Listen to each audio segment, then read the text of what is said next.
नमस्कार, सांकेतिक भाषा के इस विशेष बुलेटिन में आप सभी का स्वागत है। मैं हूं ऋतु वर्मा, मेरे साथ हैं बीना सिंह। खबरों की शुरुआत करने से पहले आइए नजर डालेंगे अभी तक की हेडलाइंस पर। छत्तीसगढ़ के बीजापुर में नक्सलियों की कायराना हरकत, सुरक्षा बलों के वाहन को आईईडी ब्लास्ट से उड़ाया, डीआरजी के 8 जवान और एक ड्राइवर शहीद।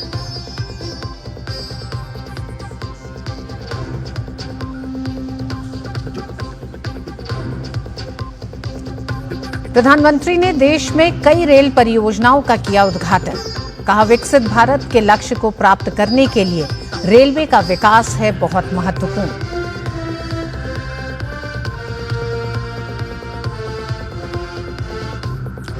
आलीशान शीश महल नहीं छोड़ रहा केजरीवाल का पीछा, कई गुना लागत बढ़ने और करोड़ों के ऐशो आराम पर भाजपा ने मांगा जवाब, कहा कैग रिपोर्ट में बेनकाब हुए हैं केजरीवाल के कई गबन।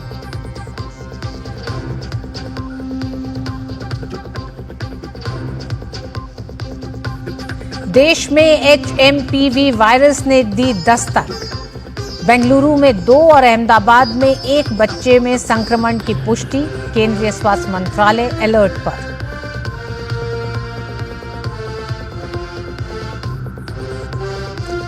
और कनाडा में प्रधानमंत्री जस्टिन ट्रूडो के त्यागपत्र की संभावना, कनाडाई मीडिया के अनुसार आज छोड़ सकते हैं पद।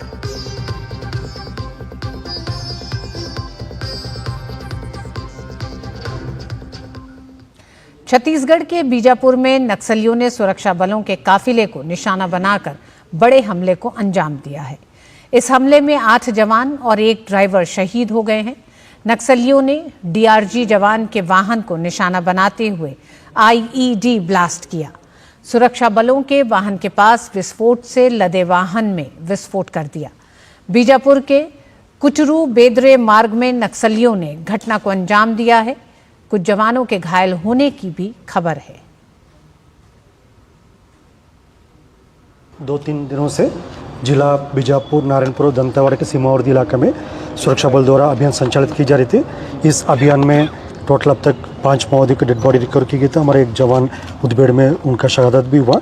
तत्पश्चात अभियान के बाद सर्चिंग को पूर्ण करके सुरक्षा बल द्वारा वापस बेस कैंप आ रहे थे। इस दौरान जिला बीजापुर की बेदरे एवं कुट्टू के बीच में अम्बेली के पास माओवादी द्वारा लाए गए एक आईडी ब्लास्ट की चपेट में आने से हमारा एक वाहन आईडी के चपेट में आ गई थी। उसमें सवार हमारा 8 डीआरजी दंतेवाड़ा के जवान का शहादत हो गई, तो उसके एक ड्राइवर का भी शहादत हो गई। कुल 9 का शहादत का भी जानकारी प्राप्त हो रहे थे। उस स्पॉट में अभी रीइंफोर्समेंट टीम और अन्य जितना भी जो इवैक्यूएशन टीम पहुंच गए थे।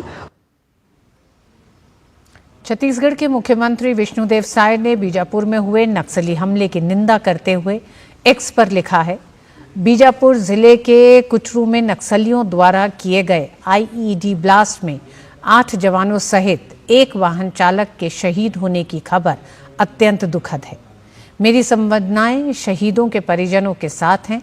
ईश्वर से शहीद जवानों की आत्मा की शांति और शोकाकुल परिजनों को संबल प्रदान करने की प्रार्थना करता हूं। बस्तर में चल रहे नक्सल उन्मूलन अभियान से नक्सली हताश हैं और विचलित होकर ऐसी कायराना हरकतों को अंजाम दे रहे हैं। जवानों की शहादत व्यर्थ नहीं जाएगी। नक्सलवाद के खात्मे के लिए हमारी ये लड़ाई मजबूती से जारी रहेगी।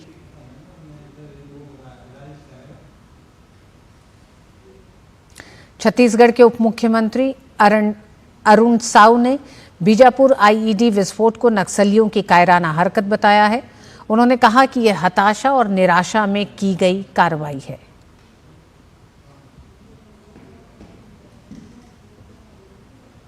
जो घटना की जानकारी मिली है, ये नक्सलियों का कायराना हरकत है।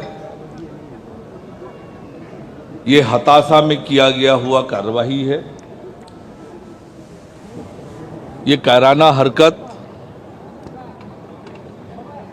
कि मैं निंदा करता हूं। सभी जो जवान शहीद हुए हैं उनको अपनी विनम्र श्रद्धांजलि अर्पित करता हूं। और हमारी सरकार की प्रतिबद्धता है कि इनकी शहादत जाया नहीं जाएगी और जिस लक्ष्य को लेकर हम निकले हैं मार्च 2026 तक नक्सल मुक्त करने का वो पूरा करेंगे। प्रधानमंत्री नरेंद्र मोदी ने वीडियो कॉन्फ्रेंसिंग के माध्यम से विभिन्न रेलवे परियोजनाओं का उद्घाटन और शिलान्यास किया। देश में कनेक्टिविटी को और बढ़ावा देने की दिशा में एक महत्वपूर्ण कदम के रूप में पीएम मोदी ने नए जम्मू रेलवे मंडल का उद्घाटन किया। उन्होंने तेलंगाना में चरलापल्ली स्थित नए टर्मिनल स्टेशन का उद्घाटन और ईस्ट कोस्ट रेलवे के रायगढ़ रेलवे मंडल भवन का शिलान्यास भी किया। पीएम ने कहा कि रेलवे विकास को मापदंडों पर बढ़ाया जा रहा है। भारत में रेलवे के विकास को हम 4 पैरामीटर्स पर आगे बढ़ा रहे हैं। पहले, रेलवे का इंफ्रास्ट्रक्चर का मॉडर्नाइजेशन। दूसरा, रेलवे के यात्रियों को आधुनिक सुविधा। तीसरा, रेलवे की देश के कोने कोने में कनेक्टिविटी। चौथा, रेलवे से रोजगार का निर्माण, उद्योगों को सपोर्ट। आज के इस कार्यक्रम में भी इसी विजन की झलक दिखाई देती है। प्रधानमंत्री नरेंद्र मोदी ने कहा कि देश में 1300 से ज्यादा अमृत स्टेशनों का कायाकल्प हो रहा है। उन्होंने कहा कि रेलवे आज 100% इलेक्ट्रिफिकेशन की तरफ बढ़ रहा है। हमारा लक्ष्य है कि फर्स्ट स्टेशन से लेकर डेस्टिनेशन तक भारतीय रेल से यात्रा एक यादगार अनुभव बने। इसके लिए देश में 1300 से ज्यादा अमृत स्टेशनों का कायाकल्प भी हो रहा है। पिछले 10 वर्षों में रेल कनेक्टिविटी का भी अद्भुत विस्तार हुआ है। 2014 तक देश में सिर्फ 35% रेल लाइनों का इलेक्ट्रिफिकेशन हुआ था। आज भारत रेल लाइनों के 100% इलेक्ट्रिफिकेशन के करीब है। उधर शीश महल से जुड़ा विवाद आम आदमी पार्टी का पीछा नहीं छोड़ रहा है। केजरीवाल के इस पूर्व आलीशान आवास में करोड़ों के ऐशो आराम और लागत में कई गुना वृद्धि का मामला तूल पकड़ रहा है। भाजपा और कांग्रेस दोनों ही इसको लेकर केजरीवाल पर निशाना साध रहे हैं। रविवार को एक समाचार पत्र ने इससे जुड़ी रिपोर्ट प्रकाशित की थी। इस खुलासे के बाद भी आम आदमी पार्टी और केजरीवाल की तरफ से कोई सफाई नहीं आई है।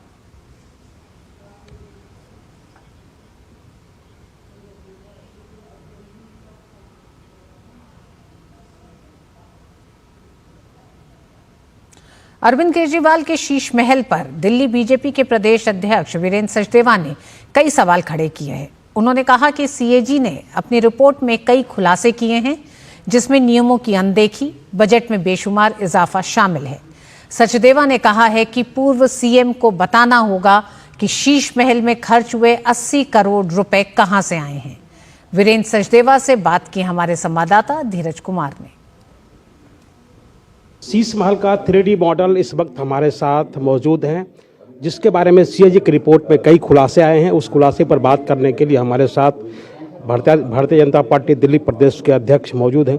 सर, आपने इस शीश महल का कभी भ्रमण किया है? क्या देखा है, क्या जानकारी है इसके बारे में? मुझे तो अंदर जाने का अवसर नहीं मिला, लेकिन जो लोग गए हैं और जैसा उन्होंने बताया है तो उसकी इमेजेस के आधार पर हमने इसको बनाया है।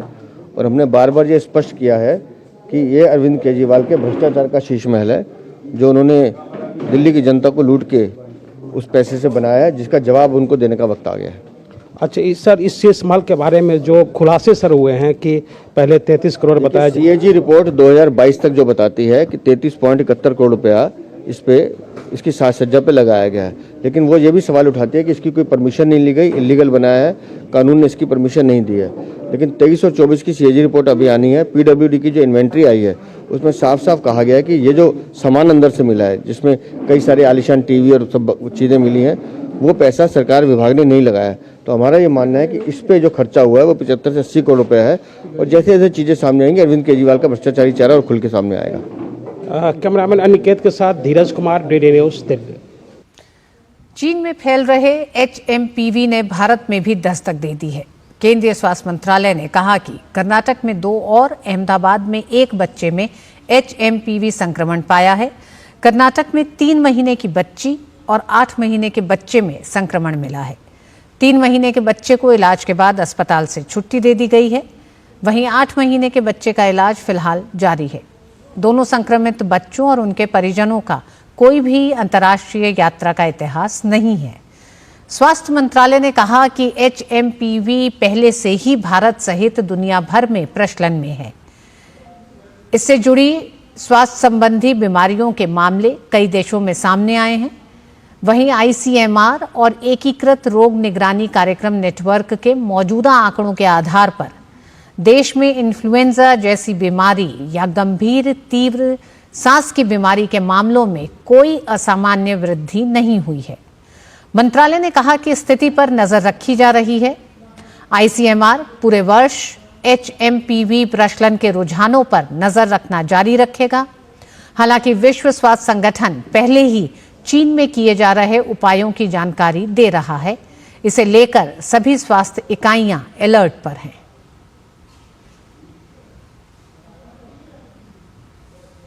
सब कुछ खबरें चल रही हैं मीडिया में जिसमें ये कहा गया है कि चाइना में मेटान्यूमो वायरस का एक आउटब्रेक है और सीरियस है।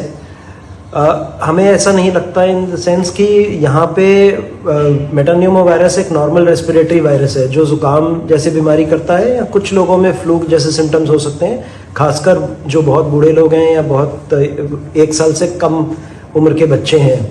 लेकिन ऐसी कोई सीरियस बीमारी नहीं है जिससे चिंता करने की ज़रूरत है।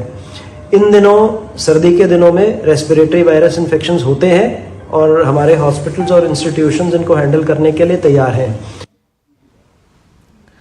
दिल्ली पुलिस मुख्यालय में DCP सेंट्रल ने 9 बांग्लादेशी घुसपैठियों की गिरफ्तारी पर प्रेस वार्ता की।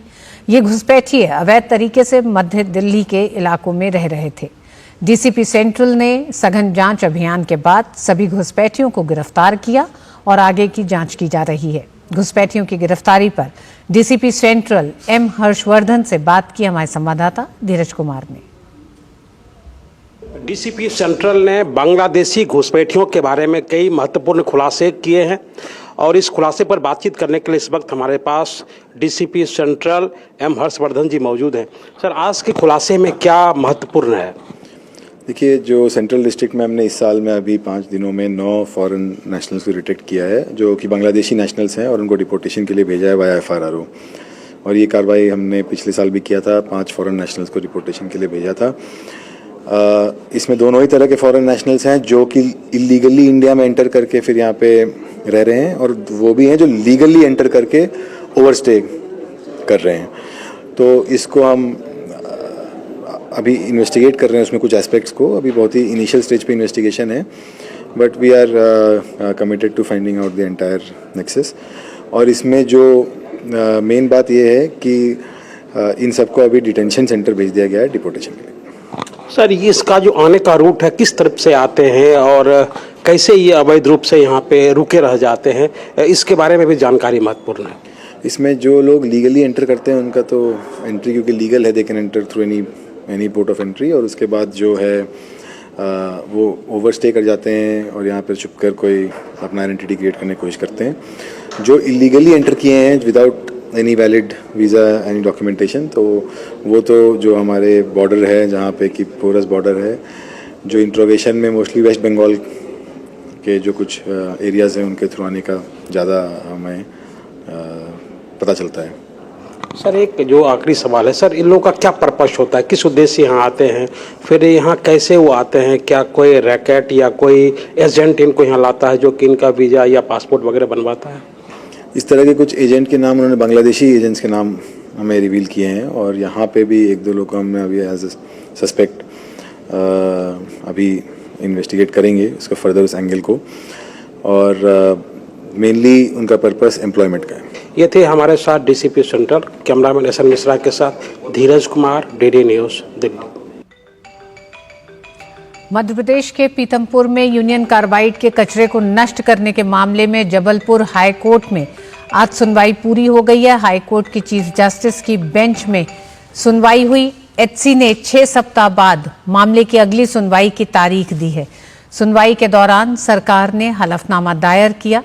सरकार ने एससी से कचरे के निस्तारण के लिए और समय दिए जाने की मांग की है। कंटेनर्स में भरे कचरे को अनलोड करने की भी अनुमति मांगी है। सरकार का कहना है कि इस तरह कंटेनर में जहरीला कचरा नहीं रखा जा सकता है। हाईकोर्ट ने सरकार को सावधानी पूर्वक और पूर्व निर्देशों के तहत कचरे से कंटेनर को अनलोड करने के निर्देश दिए। हाईकोर्ट ने अपने पिछले आदेश दिनांक 3 दिसंबर को सरकार को निर्देशित किया था कि जो टॉक्सिक वेस्ट भोपाल में रखा है उसको सेफ तरीके से ले जाकर पीतमपुरा में इंसिनरेट करके डिस्ट्रॉय करके खत्म करें। इसके कंप्लायंस के लिए हाईकोर्ट ने प्रकरण को आज लगाया था। आज राज्य शासन ने एक हलफनामा प्रस्तुत किया हाईकोर्ट में। महत्वपूर्ण बात यह है कि सरकार ने अपने हलफनामे में ये कहा कि कुछ इंटरेस्टेड लोगों द्वारा भ्रामक जानकारी फैलाई जा रही है जिससे कि लोग अनावश्यक रूप से एजिटेट हो रहे हैं और उस भ्रामक जानकारी के कारण उन्होंने अभी तक इंसिनरेट करने का आगामी प्रक्रिया नहीं करी है। माननीय उच्च न्यायालय ने आज सुनवाई के बाद आदेशित किया है कि ये राज्य सरकार को छूट है कि वो जो पब्लिक में असंतोष है या भ्रामक जानकारी है उसको अपने स्तर पर भ्रम दूर करें। इस बीच मध्य प्रदेश सरकार के महाधिवक्ता प्रशांत सिंह ने जहरीले कचरे को लेकर फैलाई गई भ्रांतियों की वजह से विवाद होने की बात कही है। उन्होंने बताया कि भ्रांतियों को दूर करने के लिए सरकार ने हाई कोर्ट से समय मांगा है। कोर्ट से मिले समय में हम ऐसी भ्रांतियों को दूर करने का प्रयास जनता के बीच जाकर करेंगे। 12 कंटेनर में जो वेस्ट है पीथमपुर माननीय उच्च न्यायालय के निर्देश के अनुसार पहुंचा दिया गया है, लेकिन जिस प्रकार से भ्रांति पीथमपुर के जनसामान्य के बीच में फैलाई गई कि उसके डिस्पोजल से और जनता को विभिन्न प्रकार की असुविधा होगी, तो ऐसी भ्रांति को दूर करने के लिए आज माननीय उच्च न्यायालय के समक्ष राज्य शासन की ओर से प्रार्थना की है कि हमको 6 सप्ताह का टाइम दिया जाए। हम ऐसी सभी भ्रांति को दूर करने का प्रयास और जनता के बीच जाकर करेंगे। महाकुंभ में आने वाले यात्रियों के इलाज की व्यवस्था भी भारतीय रेल ने की है और प्रयागराज जंक्शन पर एक मिनी हॉस्पिटल यानी ऑब्जर्वेशन केंद्र बनाया है जिसमें आपातकालीन सुविधा भी मौजूद है। 6 बेड वाले मिनी अस्पताल का प्रयागराज में जायजा लिया हमारे संवाददाता राजेश राज ने। 2025 में जो मुसाफिर प्रयागराज जंक्शन के आसपास पहुंचेंगे, अगर उनकी तबीयत बिगड़ेगी तो उनके इलाज के लिए भी मुकम्मल इंतजामात किए गए हैं। आप हमारे ठीक पीछे आप ये देख सकते हैं कि ये ऑब्जर्वेशन रूम नहीं बल्कि एक मिनी अस्पताल है और इस अस्पताल के भीतर हम दाखिल हो रहे हैं। ये आपको बताने की कोशिश करेंगे, दिखाएंगे कि आखिर इस अस्पताल में क्या क्या सुविधा है। यहाँ पर जो एसीएमएस हैं डॉक्टर रीना अग्रवाल, उनसे हम बातचीत करेंगे कि आखिर इस अस्पताल में अगर किसी मरीज की हालत अगर नाजुक होती है तो कैसे उसको ये ट्रीट करेंगी और कैसे जान बचाने की कोशिश करेंगी।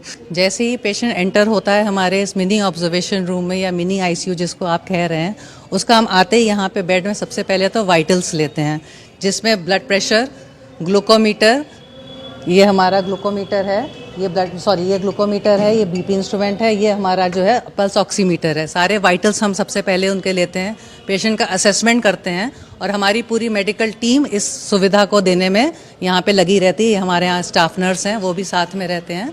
तो यहाँ पे 24 आवर्स यहाँ पे डॉक्टर और नर्स की सुविधा मौजूद रहेगी और साथ में अटेंडेंट्स भी रहेंगे और एम्बुलेंस सर्विसेज भी 24 आवर्स रहेंगी। अगर किसी मरीज को अगर हार्ट अटैक आता है या ये संभावना जताई जाती है कि इनकी तबीयत बहुत ख़राब है, तो फिर किस तरीके से उनको आप ट्रीट करेंगी? कैसे उनकी यहाँ अगर इलाज नहीं होती है तो फिर ऐसी स्थिति में, आपात स्थिति में और आप फर्दर कौन सा ट्रीटमेंट करेंगे? तो जैसे ही कोई पेशेंट आएगा, हमारा मेन एम होता है उसका फर्स्ट एड देकर स्टेबलाइज करना, जिसके लिए हमारी सारी सुविधा हमारे पास मौजूद है। तो इनके लिए हमारे पास ये सुविधा है, हमारे पास पूरी इमरजेंसी ट्रे, इमरजेंसी किट सब कुछ मौजूद है यहाँ पे। तो पेशेंट को स्टेबलाइज करने के बाद अगर वो ठीक हो जाता है तो डिस्चार्ज कर सकते हैं, अगर नहीं तो आगे ज़रूरत पड़ती है तो हम आगे रेफ़र भी कर सकते हैं। डॉक्टर रोहित हमें बताएंगे कि यहाँ किस तरीके के मरीज यहाँ पर आ रहे हैं और क्या प्राथमिक उपचार करने के बाद उनको कैसे यहाँ से रवाना किया जाता है। डॉक्टर रोहित क्या कहेंगे? जैसा कि अगर जो प्लेटफॉर्म पे और बूथ पेशेंट है, अगर वहाँ पे उपचार उनका नहीं हो पाता है, अगर कोई क्रिटिकल पेशेंट है जो कि रिस्पॉन्ड नहीं कर रहा है या किसी वजह से बहुत ज़्यादा फ्रैक्चर हो गया, क्रिटिकल पेशेंट है, तो उसको वहाँ से बूथ से यहाँ पे शिफ्ट कर दिया जाता है, जिसको यहाँ पे ऑब्जर्वेशन रूम है, एक मिनी अस्पताल के रूप में है। यहाँ पर तमाम तरह की सुविधाएं मौजूद हैं। अगर किसी मरीज की हालत बिगड़ती है तो ऐसी स्थिति में उन्हें बाहर जो है सेंट्रल हॉस्पिटल में या फिर अन्य बड़े अस्पताल तक भी पहुंचाया जाता है और ये तमाम तरह की जो दवाएं हैं वो उनको दिए जाते हैं ताकि उनकी जान जो है सबसे पहले बचाई जाए। कैमरामैन संदीप मूर्ति के साथ प्रयागराज से मैं राजेश राज, डीडी न्यूज़ के लिए। महाकुंभ की जमीन पर वक्फ बोर्ड के दावे पर साध्वी ऋतंभरा ने कहा कि वक्फ बोर्ड की सारी जमीन पर सरकार को कब्जा कर लेना चाहिए। वक्फ बोर्ड कानून देश की जमीनों को हड़पने का जरिया बन गया है। बोर्ड की सारी जमीनें सरकार की हो जानी चाहिए। अनाधिकार चेष्टा है। धर्म के नाम पर देश का बंटवारा कराने वाले इस देश में भूमि को हथियाने का माफिया बन चुके हैं वक्फ बोर्ड के नाम से। संविधान सदन के केंद्रीय कक्ष में आज 22 राज्य और केंद्र शासित प्रदेशों के पंचायतों से जुड़े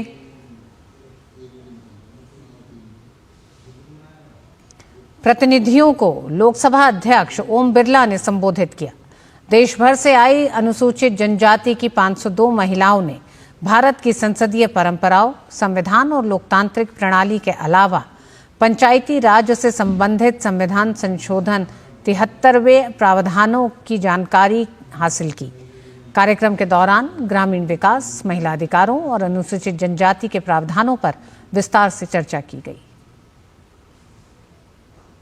हमारे सामाजिक क्षेत्र हो, चाहे राजनीति क्षेत्र हो, चाहे विज्ञान का क्षेत्र हो, चाहे टेक्नोलॉजी का क्षेत्र हो, चाहे अंतरिक्ष का क्षेत्र हो, हर क्षेत्र के अंदर इस देश की महिलाओं ने इस देश के विकास में बहुत बड़ा योगदान दिया है।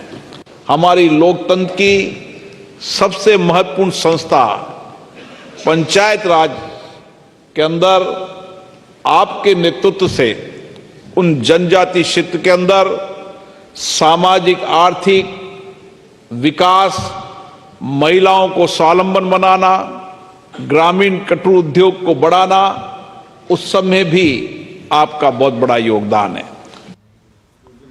कनाडा के प्रधानमंत्री जस्टिन ट्रूडो सोमवार को लिबरल पार्टी के नेता पद से इस्तीफा दे सकते हैं। द ग्लोब एंड मेल ने रविवार को सूत्रों के हवाले से बताया कि जस्टिन ट्रूडो इसी सप्ताह या अगले 1-2 दिनों के भीतर पद छोड़ सकते हैं। स्थानीय मीडिया रिपोर्ट्स के मुताबिक प्रधानमंत्री जस्टिन ट्रूडो पिछले काफी समय से पार्टी के अंदर पनपे असंतोष का सामना कर रहे हैं। लिबरल पार्टी के कई नेता जस्टिन ट्रूडो के कई फैसलों से नाखुश भी बताए जा रहे हैं। उम्मीद है कि बुधवार को होने वाली एक महत्वपूर्ण कॉकस बैठक से पहले वह अपना पद छोड़ सकते हैं। अधिकांश सर्वे ने इस साल होने वाले चुनाव में ट्रूडो के नेतृत्व में पार्टी की हार की भविष्यवाणी की है। वहीं पियरे पोलिवरे की कंजर्वेटिव पार्टी की जीत का अनुमान लगाया गया है। भारतीय ऑलराउंडर ऋषि धवन ने सीमित ओवरों की क्रिकेट से संन्यास की घोषणा कर दी है। धवन ने यह घोषणा विजय हजारे ट्रॉफी के ग्रुप चरण के अंतिम दिन के बाद की। 34 वर्षीय धवन ने अंतर्राष्ट्रीय स्तर पर 4 बार भारत का प्रतिनिधित्व किया है, जिसमें से सभी 4 मैच उन्होंने वर्ष 2016 में खेले हैं। वह पहले आईपीएल में मुंबई इंडियंस, पंजाब किंग्स और कोलकाता नाइट राइडर्स का भी हिस्सा रहे हैं, लेकिन हाल ही में हुई नीलामी में उन्हें कोई खरीदार नहीं मिला। और इसी के साथ इस विशेष बुलेटिन में बस इतना ही। मुझे और बीना सिंह को दीजिए अनुमति। नमस्कार।